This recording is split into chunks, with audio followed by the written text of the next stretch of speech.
बिस्मिल्लाहिर्रहमानिर्रहीम। अस्सलाम वालेकुम everyone, welcome back to my channel biology with Fatima Fiza. उम्मीद है कि आप सब लोग खैरियत से होंगे। तो हमने पिछली वीडियो में स्टडी किया इंट्रोडक्शन टू बायोलॉजी और ब्रांचेस। आगे हम देखते हैं आगे और ब्रांचेस कौन सी हैं। जैसे मैंने बताया था आपको लास्ट वीडियो में कि बायोलॉजी की बहुत सारी ब्रांचेस हैं, तो आगे हम उन ब्रांचेस को देखते हैं और उन्हें पढ़ते हैं कि हम उन ब्रांचेस में क्या क्या स्टडी करते हैं, किन किन चीज़ों के अबाउट स्टडी करते हैं। तो चलते हैं हम अपने टास्क की तरफ। तो अब हमारे पास है ब्रांचेस ऑफ बायोलॉजी में मॉर्फोलॉजी। सबसे पहले हमारे पास ब्रांचेस ऑफ बायोलॉजी में है सबसे पहले मॉर्फोलॉजी। अगर हम इसको स्टडी करें, द स्टडी, तो इसकी डेफिनेशन है हमारे पास the study of external form and structure of organism. तो इस मॉर्फोलॉजी में हम क्या करते हैं, ऑर्गेनिजम्स के स्ट्रक्चर के अबाउट पढ़ते हैं, उसकी फॉर्म्स के अबाउट पढ़ते हैं, बट उसके एक्सटर्नल की हमारे पास मीनिंग क्या होती है, जो हमारे पास बाहर का स्ट्रक्चर होता है। जैसे अगर हम बात करें, हमारे पास एनिमल्स है, ह्यूमंस है, प्लांट्स है, अगर हम उनके बाहर के स्ट्रक्चर के अबाउट स्टडी करें या उसकी फॉर्म या उसके स्ट्रक्चर के अबाउट स्टडी करें, उसके बाहर के स्ट्रक्चर के अबाउट स्टडी करें, तो हम कौन सी ब्रांच में स्टडी करते हैं, मॉर्फोलॉजी में। जैसे कि हम बात करें ह्यूमंस की, हमारे पास फेस है, उसके ऊपर आईज है, हमारे पास हैंड्स है, उसके ऊपर फिंगर्स हैं, तो हम इसमें बाहर के स्ट्रक्चर के अबाउट स्टडी करें, यानी कि हम एक्सटर्नल स्ट्रक्चर के अबाउट स्टडी करें ऑर्गेनिजम्स के, तो वो हमारे पास क्या कहलाती है, मॉर्फोलॉजी। तो हमारे पास ये मॉर्फोलॉजी है ब्रांच बायोलॉजी की फर्स्ट। अब हम चलते हैं सेकेंड ब्रांच की तरफ और देखते हैं वो क्या है। तो अब हमारे पास जो बायोलॉजी की सेकंड ब्रांच है वो है हमारे पास एनाटॉमी। एनाटॉमी में हम जो स्टडी करते हैं उसकी हम पहले डेफिनेशन देखते हैं। उसकी डेफिनेशन है हमारे पास study of internal parts of the body of living organisms by cutting them. Morphology में हमने क्या पढ़ा था, हम स्टडी करते हैं ऑर्गेनिजम्स के बाहर के एक्सटर्नल स्ट्रक्चर के अबाउट, ठीक है। बट जो एनाटॉमी है हमारे पास, हम उसके अंदर ऑर्गेनिजम्स के इंटरनल, यानी कि हम कोई भी ऑर्गेनिजम्स हो उसको कट करने के बाद उसके इंटरनल पार्ट के अबाउट स्टडी करते हैं, उसके इंटरनल स्ट्रक्चर के अबाउट स्टडी करते हैं। कोई से भी ऑर्गेनिज्म को, जैसे हमने प्लांट्स को कट किया या हमने एनिमल को कट किया, उसके इंटरनल के अबाउट, उसके इंटरनल स्ट्रक्चर के अबाउट स्टडी करा, या उसके internal parts of the body के अबाउट स्टडी करा, उसके अंदर के स्ट्रक्चर के अबाउट स्टडी करने को हम क्या कहते हैं, एनाटॉमी, ठीक है। तो मॉर्फोलॉजी में हम क्या करते हैं, एक्सटर्नल, बाहर के स्ट्रक्चर के अबाउट स्टडी करते हैं ऑर्गेनिजम्स के। बट जो हमारे पास एनाटॉमी होता है वो हमारे पास अंदर के, यानी कि इंटरनल स्ट्रक्चर के अबाउट स्टडी करते हैं हम किसी भी ऑर्गेनिजम्स के, ठीक है। तो हमारे पास दो ब्रांचेस कंप्लीट हो गई हैं। वो पहली हमारे पास थी मॉर्फोलॉजी और सेकंड थी हमारे पास एनाटॉमी। अब चलते हैं हम अपनी तीसरी ब्रांच की तरफ और देखते हैं वो क्या है। तो अब हम देखते हैं बायोलॉजी की जो थर्ड ब्रांच है वो है हमारे पास सेल बायोलॉजी। अब सेल बायोलॉजी में हम क्या करते हैं, the study of cell and its organelle. हम सेल के अबाउट स्टडी करते हैं और उसके ऑर्गेनेल के अबाउट स्टडी करते हैं। अब सेल देखें, हमारे पास सेल जो होता है, हमारे पास एक सेल होता है, वो हमारे पास कोई भी शेप का हो सकता है। लाइक उसकी शेप ऐसी हो सकती है, लाइक उसकी शेप ऐसी हो सकती है, लाइक उसकी शेप ऐसी हो सकती है। वो हमारे पास सेल जो होता है वो कोई भी शेप का हो सकता है। बट ऑर्गेनेल्स क्या कहलाती हैं, अगर हम बात करें सेल के अंदर जितने भी मटेरियल होता है, like DNA, mitochondria, lysosome, Golgi body, तो वो हमारे पास क्या कहलाते हैं, उसके ऑर्गेनेल। तो हम सेल की स्टडी को क्या कहलाते हैं, सेल बायोलॉजी। हम सेल की स्टडी को क्या कहते हैं, सेल बायोलॉजी, ठीक है। तो सेल बायोलॉजी हमारे पास कंप्लीट हो चुकी है। अब हम चलते हैं अपनी फोर्थ ब्रांच की तरफ और देखते हैं वो क्या है। तो अब हमारे पास फोर्थ ब्रांच जो है वो है हमारे पास हिस्टोलॉजी। अब हम हिस्टोलॉजी को देखें तो अगर हम इसकी डेफिनेशन देखें, the study of structure of tissues of plants and animals, ठीक है। अब ये टिश्यूज क्या होते हैं, अब हिस्टोलॉजी में क्या है, एनिमल्स और प्लांट्स के टिश्यू के स्ट्रक्चर के अबाउट हम स्टडी करते हैं, तो हमारे पास क्या कहलाती है, हिस्टोलॉजी। अब ये टिश्यूज क्या होते हैं, मैंने आपको बताया एक सेल होता है और वो कोई से भी शेप का हो सकता है, लाइक इस शेप का हो सकता है, इस शेप का हो सकता है। तो एक सेल कोई भी शेप का हो सकता है। लेकिन अब जो जो जो एक जैसे सेल होते हैं, जो सिमिलर सेल होते हैं, सिमिलर मींस एक जैसे जो सेल्स होते हैं, वो अगर ग्रुप बनाए अपना, अगर उनका ग्रुप बनता है तो उस ग्रुप को हम क्या कहते हैं, टिश्यूज। तो वो एनिमल्स में भी होते हैं, प्लांट्स में भी होते हैं। तो उस ग्रुप, उस ग्रुप को कहते हैं टिश्यूज। तो उस टिश्यूज के स्ट्रक्चर के अबाउट या उस टिश्यूज के स्ट्रक्चर के अबाउट का हम क्या कहते हैं, हिस्टोलॉजी। या वो प्लांट्स के टिश्यूज के स्ट्रक्चर के अबाउट भी हम स्टडी कर सकते हैं, या वो एनिमल्स के टिश्यूज के स्ट्रक्चर के अबाउट भी हम स्टडी करते हैं। बट टिश्यूज हम कहते हैं सेल के ग्रुप, जो सेल सिमिलर एक जैसे मिलते हैं, वो ग्रुप बनाते हैं, उस ग्रुप को हम कहते हैं टिश्यूज। ठीक है, तो अब हम चलते हैं अपनी नेक्स्ट ब्रांच की तरफ और देखते हैं वो क्या है। तो अब हमारे पास जो है 5 ब्रांच है वो है हमारे पास फिजियोलॉजी। अब हम इस फिजियोलॉजी को देखें, इसे डेफिनेशन पढ़ते हैं हम पहले। The study about functions of living organism. हम इसमें क्या स्टडी करते हैं, लिविंग ऑर्गेनिजम्स के फंक्शंस के अबाउट स्टडी करते हैं। तो फिजियोलॉजी हमारे लिए बहुत इंपॉर्टेंट होती है पढ़ना, क्योंकि जब हमें फंक्शंस ही नहीं पता होंगे किसी लिविंग ऑर्गेनिजम्स के, तो हम कैसे पहचान सकेंगे कि ये एबनॉर्मल है, नॉर्मल है, ये कब काम कर रहा है, कब काम नहीं कर रहा। तो ये बहुत जरूरी होता है हमारे लिए पढ़ना। तो फिर हम, अगर हमें फंक्शन पता होगा तो हमें ये भी पता होगा कि ये इस वक्त काम कर रहा है, ये अब काम कर रहा है, ये नहीं कर रहा, ये नॉर्मल है, ये एबनॉर्मल है। तो हम इस स्टडी के अबाउट स्टडी करते हैं। अगर हम इस सब चीजों के अबाउट स्टडी करते हैं, फंक्शंस के अबाउट स्टडी करते हैं, तो अगर अगर हम फंक्शन के अबाउट स्टडी करते हैं तो वो हम किस ब्रांच में स्टडी करते हैं, फिजियोलॉजी में। तो वो हमारे पास कौन सी ब्रांच कहलाती है, फिजियोलॉजी। ठीक है, तो अब हम चलते हैं, तो हमारी 5 ब्रांच पहले कंप्लीट हो चुकी हैं। अब हम चलते हैं 6 ब्रांच की तरफ और देखते हैं वो क्या है। तो अब हम देखते हैं जो हमारे पास 6 ब्रांच बायोलॉजी की वो है टेक्सोनॉमी। टेक्सोनॉमी क्या होती है, हम इसकी डेफिनेशन पढ़ते हैं। The study of the rules. हम इसमें रूल्स के अबाउट स्टडी करते हैं लिविंग ऑर्गेनिजम्स के, grouping and naming the living organism.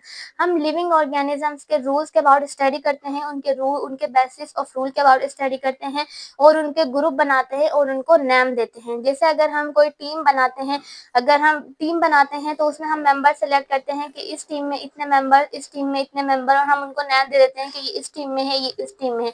इसी तरह हम लिविंग ऑर्गेनिजम्स के भी ग्रुप बनाते हैं और उनको नेम देते हैं। तो उस स्टडी को हम क्या कहते हैं, टेक्सोनॉमी। तो अब हमारे पास ये टेक्सोनॉमी भी कंप्लीट हो चुकी है। अब चलते हैं हम अपनी नेक्स्ट ब्रांच की तरफ। तो अब हम देखते हैं हमारी जो नेक्स्ट ब्रांच है वो है हमारे पास जेनेटिक्स। जेनेटिक्स हमारे पास क्या होती है, इसकी डेफिनेशन देखते हैं। The study of heredity. अब ये क्या है, that is transferring of characters from parents to offspring. Genetics के अंदर हम हेरिडिटी के अबाउट स्टडी करते हैं, जो ट्रांसफर होती है पेरेंट्स के कैरेक्टर से ऑफस्प्रिंग में। जैसे कि हमारे पास 2 पेरेंट्स हैं, उनके अलग अलग कैरेक्टर हैं। जैसे एक मदर है और एक फादर है, उन दोनों के अलग अलग हमारे पास कैरेक्टर हैं, डिफरेंट कैरेक्टर्स हैं।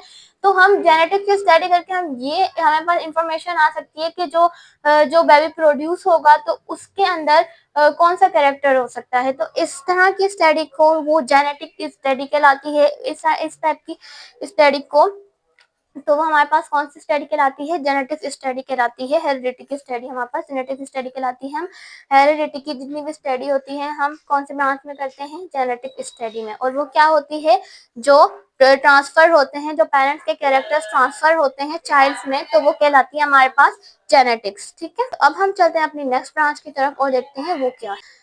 तो हमारे पास नेक्स्ट ब्रांच है वो है डेवलपमेंटल बायोलॉजी। अब हम इसको देखते हैं कि डेवलपमेंटल बायोलॉजी होती क्या है। इसकी डेफिनेशन हम देखते हैं, the study of formation and development of embryo.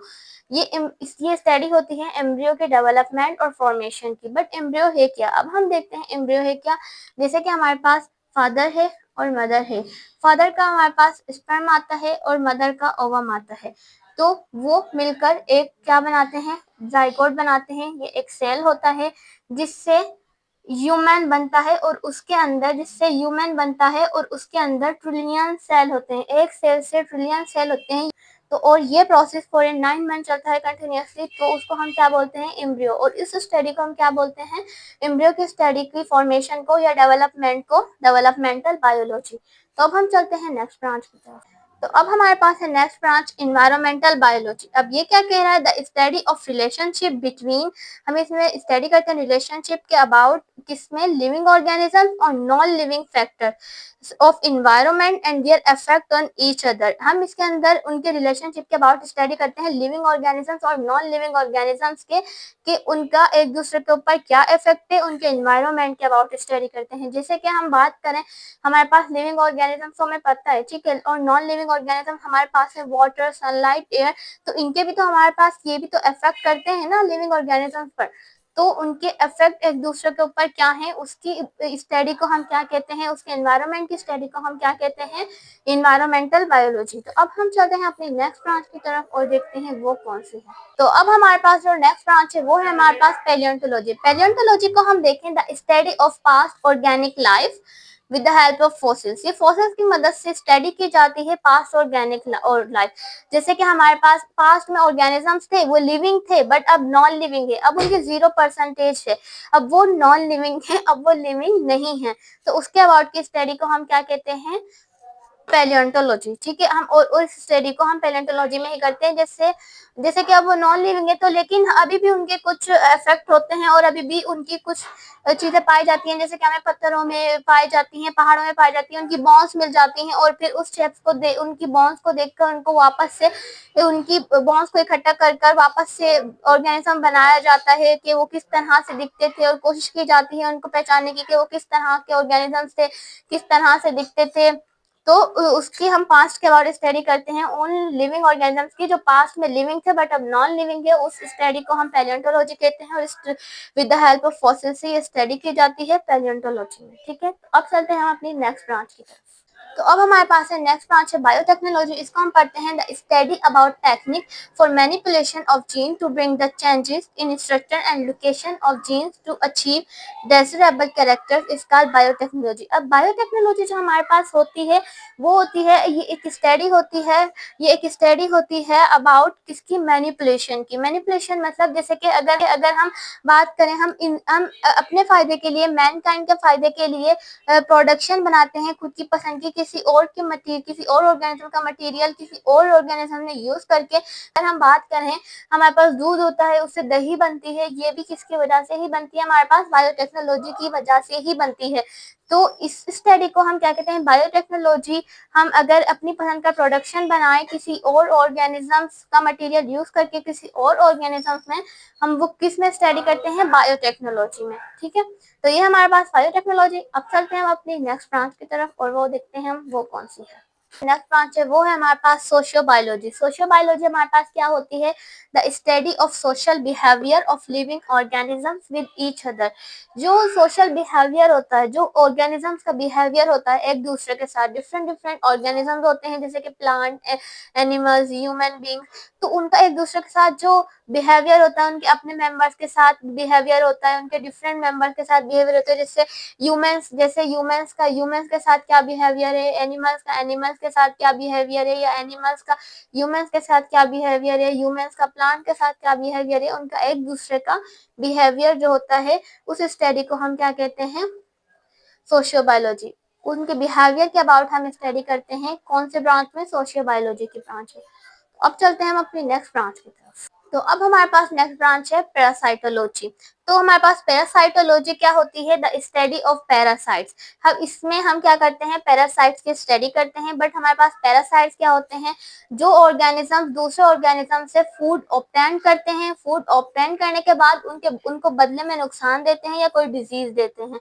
जैसे कि अगर हम बात करें मॉस्किटो की, वो क्या करता है, ह्यूमन बींग से ब्लड लेता है, ठीक है, ब्लड लेके जाता है, बट उसको बदले में क्या देके जाता है, डिजीज देके जाता है, नुकसान देके जाता है। तो उनको हम क्या कहते हैं, पैरासाइट। तो पैरासाइट्स की स्टडी को हम क्या कहते हैं, पैरासाइटोलॉजी। ठीक है, तो अब चलते हैं नेक्स्ट ब्रांच की तरफ। तो हमारे पास नेक्स्ट ब्रांच जो है वो है हमारे पास फार्माकोलॉजी। अगर हम फार्माकोलॉजी की बात करें तो ये होती है the study about actions of drugs. Drugs के एक्शंस के अबाउट ये स्टडी होती है। इधर ड्रग्स जरूरी नहीं कि हमारे पास ड्रग्स इलीगल ही हो, ड्रग्स हमारे पास लीगल भी होती हैं, जैसे कुछ मेडिसिन होती हैं। और ये पूरी फार्माकोलॉजी एक पूरी प्रॉपर तरीके की स्टडी होती है। इस ब्रांच में एक प्रॉपर तरीके की स्टडी होती है पूरी के कौन से पेशेंट के लिए कौन सी ड्रग्स इंपॉर्टेंट होती हैं, कौन से पेशेंट के लिए कौन सी ड्रग्स इंपॉर्टेंट नहीं होती हैं। तो इस पूरी स्टडी को, ड्रग्स के एक्शंस के अबाउट की स्टडी को क्या कहते हैं हम, फार्माकोलॉजी। तो अब चलते हैं हम अपनी लास्ट ब्रांच है हमारी उसकी तरफ और देखते हैं वो कौन सी है।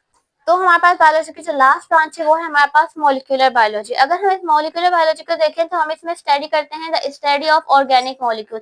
ऑर्गेनिक मॉलिक्यूल्स हमारे पास क्या होते हैं, जैसे कि कार्बन हो गया, हाइड्रोजन हो गया, हमारे पास मेन एलिमेंट होते हैं और वो क्या बनाते हैं, कोवेलेंट बॉन्ड बनाते हैं। और वो क्या बनाते हैं, कोवेलेंट बॉन्ड बनाते हैं। जब वो कोवेलेंट बॉन्ड बनाते हैं तो उसके कंपोनेंट हमारे पास क्या आते हैं, न्यूक्लिक एसिड आता है, प्रोटीन आता है, लिपिड आता है। फिर वो क्या बनाते हैं, which constitute cell and its organelle.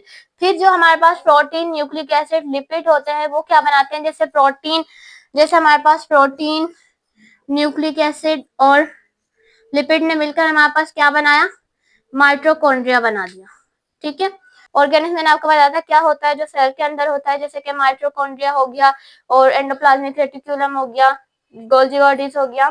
ठीक है, तो ये सब मिलकर फिर ये सब मिलकर बड़ा कंपोनेंट बनाते हैं, तो फिर उसको क्या कहते हैं हम, उसकी स्टडी को हम क्या कहते हैं, मॉलिक्यूलर बायोलॉजी। तो अब हमारे पास बायोलॉजी की सब ब्रांचेस कंप्लीट हो चुकी हैं।